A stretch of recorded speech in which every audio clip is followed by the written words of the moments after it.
மண்ணின் மைந்தர்கள் அவர்கள். நலம் கொடுத்த விவசாயிக்கும் விவசாயியோட பிள்ளைக்கு வேலை கொடுக்கறது இல்ல. யாருக்கும் எதிரா நாங்க நடந்துக்க மாட்டோம். மாண்புமிகு முனைவர் சௌமியா அன்புமணி அவர்கள். மாண்புமிகு பேரவைத் தலைவர் அவர்களே, நெய்வேலி லிக்னைட் கார்பரேஷன் அவர்கள் கொடுத்த பதில் சொல்லியிருக்கிறாங்க.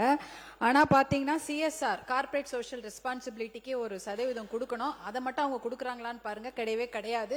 மனசாட்சி இல்லாத நிறுவனம் எதுனா அது என்எல்சி தான். தமிழ்நாட்டில் மனசாட்சி இல்லாமல் எல்லா விவசாயிகளையும் ஒரே நைட்டு வெளியில் தூக்கி போட்டுட்டு தண்ணியும் உறிஞ்சு அதை வளத்தையும் கெடுத்துட்டாங்க. அவங்களுக்கு எக்ஸாம் வச்சு வேலை எடுக்கிறாங்க. எதுக்கு எக்ஸாம் வச்சு வேலை எடுக்கிறாங்க? மண்ணின் மைந்தர்கள் அவர்கள். அவங்களுக்கு வேலை அங்க கொடுக்கணும், இல்ல ட்ரைனிங் போட்டு கொடுக்கணும். அதெல்லாம் கிடையாது. எக்ஸாம் போட்டு வேலை போட்டு வெளியூர்ல தான் ஆளை கூட்டு வந்து வேலை வாங்குறாங்களே தவிர நலம் கொடுத்த விவசாயிக்கும் விவசாயியோட பிள்ளைக்கு வேலை கொடுக்கறது இல்ல. என்ட்ரன்ஸ் எக்ஸாம் எதுக்கு? +2 மெடிக்கல் சீட்டா கொடுக்கறாங்க. என்ட்ரன்ஸ் எக்ஸாம் கொடுத்து வேலை எடுத்துட்டு இருக்காங்க. அதனால என்எல்சி கொடுக்குற எந்த தகவலுமே அது உண்மைக்கு புறம்பான தகவலாக தான் இருக்கும். சிஎஸ்ஆர் எவ்வளவு ஃபண்ட் அவங்க செலவு பண்ணியிருக்காங்கன்னு பாருங்க. அதுக்கு ஒரு கணக்கு கொடுப்பாங்க. ரோடு போட்டோம், இது பாலம் கட்டணும்னு. அது அவங்களுடைய வளாகத்துக்குள்ளதான் பண்ணியிருப்பாங்களே தவிர மக்களுக்கு எதுவுமே பண்ணவே இல்லை. அதை நீங்க தெளிவுபடுத்தி. மாண்புமிகு தொழில்துறை அமைச்சர். மாண்புமிகு பேரவைத் தலைவர் அவர்களே, இந்த என்எல்சி நிறுவனத்தை பத்தி உண்மையாவே நிறைய பேர் நிறைய கோரிக்கைகள் வைக்கிறாங்க.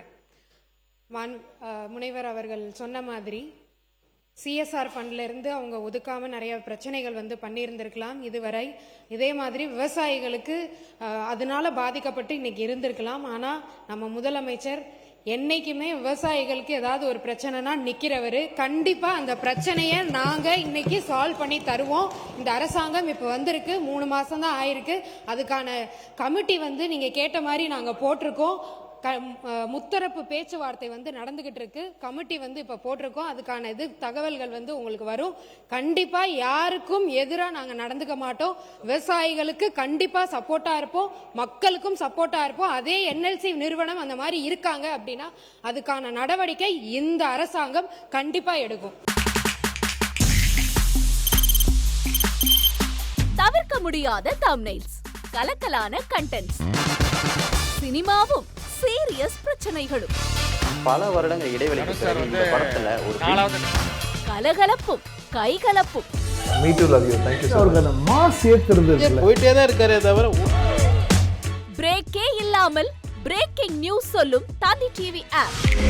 இன்ஸ்டா தலைமுறை வரை இறங்கி அடிக்கும் தந்தி டிவியின் டிஜிட்டல் எக்ஸ்க்ளூசிவ்.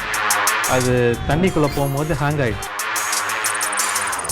உங்களுக்கு விஜய் சார் எந்த அளவுக்கு ரொம்ப பிடிக்கும்? Of course, Malayalis are huge Vijay sir fans. ரெண்டு பேருமே ரொம்ப பிடிக்கும் எனக்கு. தந்தி டிவி ஆப்பை இலவசமா டவுன்லோட் செய்யுங்க. ஃபாலோ பண்ணுங்க, சப்ஸ்கிரைப் பண்ணுங்க, என்ஜாய் பண்ணுங்க.